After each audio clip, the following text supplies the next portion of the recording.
আজ আমি আমার হাজব্যান্ডের পছন্দের একটি বিরিয়ানি রেসিপি শেয়ার করতে যাচ্ছি। তো সাথেই থাকুন, ভিডিওটি সম্পূর্ণ দেখবেন।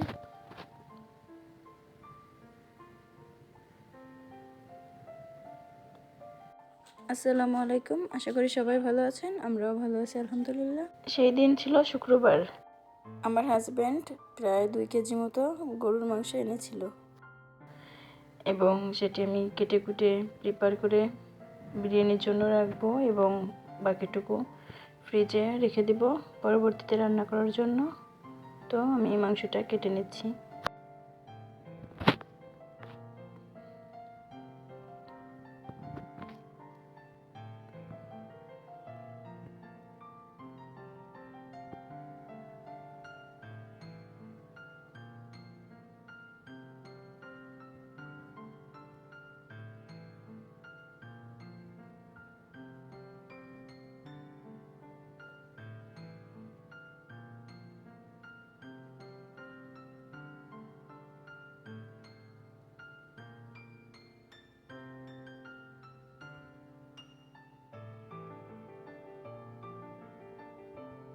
আমার মাংসগুলো পিস পিস করে কেটে নেওয়া হয়ে গেছে। আমি মাঝে ঝাল পেঁয়াজ আলু কেটে নিয়েছি বিরিয়ানি রান্না করার জন্য।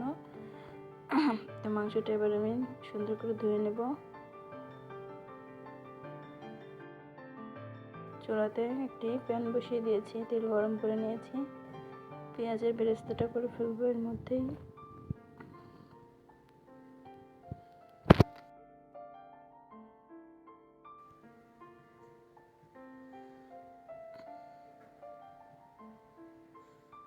পেঁয়াজগুলো ভালোভাবে নেড়ে চেড়ে একদম বাদামি করে বেরেস্তা করে নেব।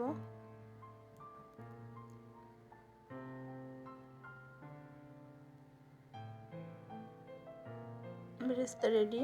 এবার আমি আলুগুলো তেলের ভিতর দিয়ে ভেজে নেব।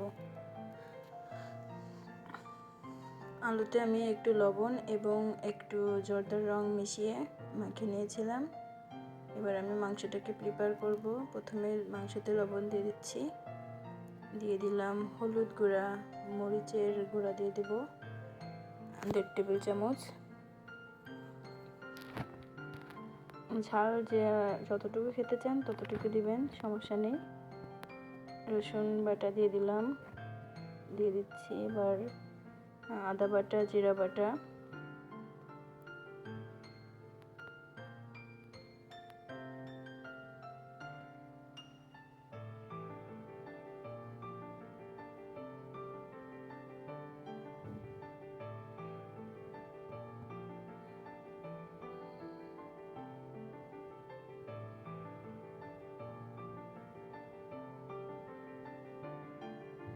দিয়ে দিচ্ছি গোটা গরম মশলা, লবঙ্গ, তেজপাতা, দারচিনি, গোলমরিচ, দিয়ে দিচ্ছি একটু ধনিয়ার গুঁড়া,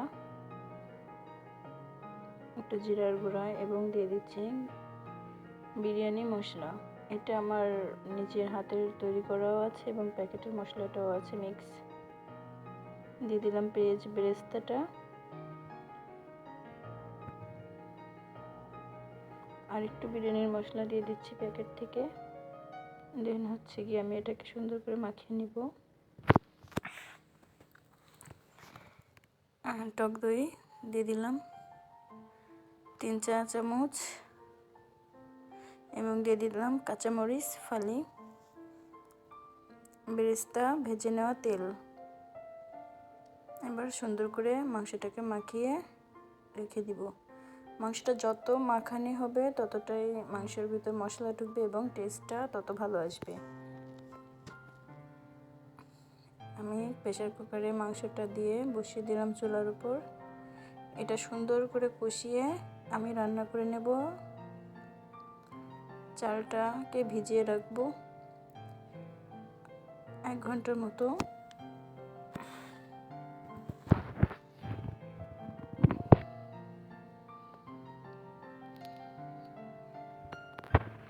মাংসটাকে সুন্দর করে কষিয়ে নিচ্ছি। এর মাঝে আমি একটু কাঠবাদাম, কিশমিশ এগুলো বেটে নিলাম। বাদাম বাটাতে দিলে বিরিয়ানি অনেক বেশি স্বাদ হয়। মাংসটাকে সুন্দর করে কষিয়ে রান্না করে নিতে হবে।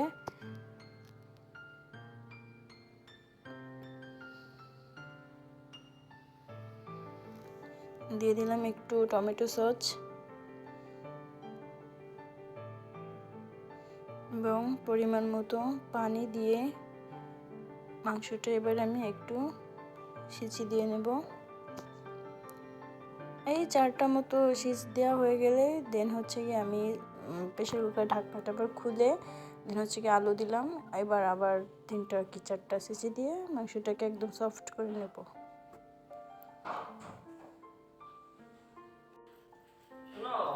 এবার হচ্ছে আমি চালটাকে রান্না করার জন্য পানি দিয়ে দিলাম প্যানে এবং পানির ভিতরে শাহি জিরা, গরম মশলা গোটা এবং একটু লেবুর রস আর পরিমাণ মতো তেল দিয়ে দিলাম এবং দিয়ে দিচ্ছি স্বাদ মতো লবণ। এবার পানিটা ফুটে আসলে দেন আমি চাল দিয়ে দেব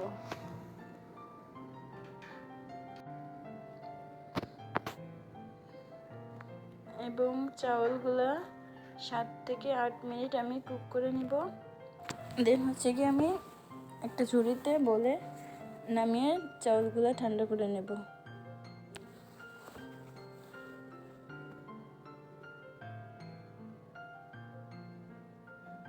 চাউলগুলো খুব সুন্দর করে ফুটে গেছে এবং আমি সেটা নামিয়ে এবার আমি একটা বড় সাইজের প্যানে ভাতগুলো দিয়ে মাংস দিয়ে স্টেপ বাই স্টেপ প্রিপেয়ার করে নিচ্ছি। প্রথম লেয়ারে আমি একটু ভাত দিয়ে তারপর মাংস দিয়ে এবং পরবর্তীতে আবারও ভাত দিয়ে মাংস দিয়ে প্রিপেয়ার করে নিলাম। দিয়ে দিচ্ছি পেঁয়াজের বেরেস্তা,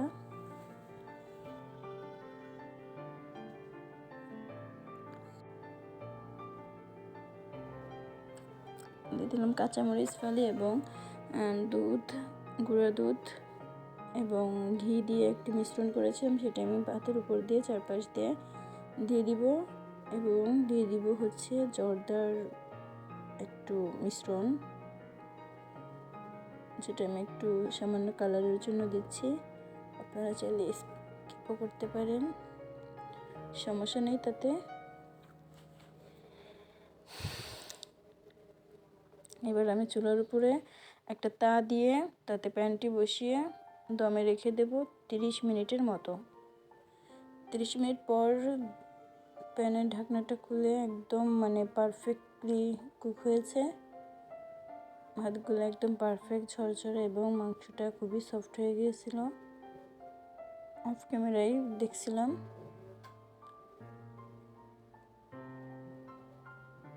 দেখতেই পাচ্ছেন কতটা ঝরঝরে এবং পারফেক্ট হয়েছে।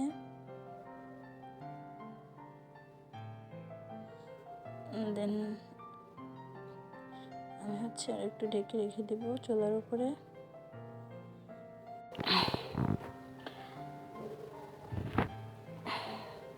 বিরিয়ানিটা খুবই ঝরঝরা এবং চাউলগুলা পারফেক্টলি একদম সিদ্ধ হয়েছে, মাংসটা পারফেক্টলি সিদ্ধ এবং সফট হয়েছে। খুবই সুন্দর, খেতে অনেক মজা হয়েছিল। থ্যাংক ইউ সো মাচ ভিডিওটি দেখার জন্য এবং রেসিপিটি অবশ্যই ট্রাই করবেন বাসায়।